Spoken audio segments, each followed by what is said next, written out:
नमस्कार शेतकरी मित्रांनो, जय जवान जय किसान।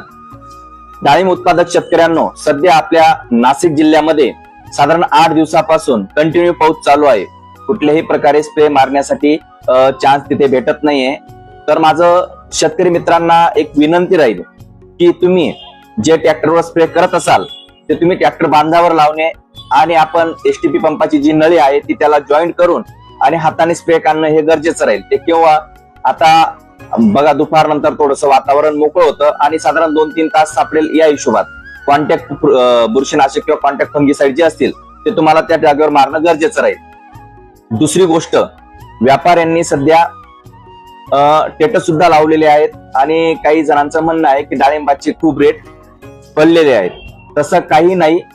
केडी चौधरी सरांनी आत्ताच मागे रोजचेच व्हिडिओ असतात त्यांचे, तुम्ही व्हिडिओ बघू शकतात आणि त्या व्हिडिओच्या माध्यमातून आपल्याला समजतं की रेट हे कसे कमी पडले झालेले होते।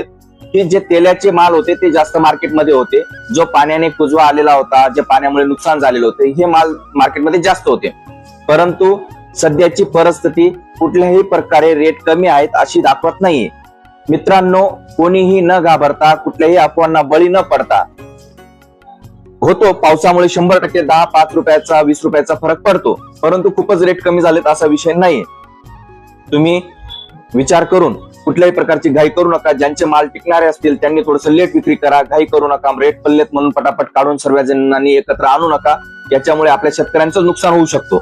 दुसरी गोष्ट की मालाला आता ग्लिजिंग आलेली आहे पावसामुळे, माल आता शायनिंग मध्ये आहे, पाण्याचा माल आहे। पूर्वीचे माल होते सुकलेले माल होते, आता माल चांगले असल्यामुळे आपल्या मालाला नक्कीच चांगले रेट मिळतील। फक्त कोणीही घाई करू नये, फार विचारपूर्वक माल विक्री करा।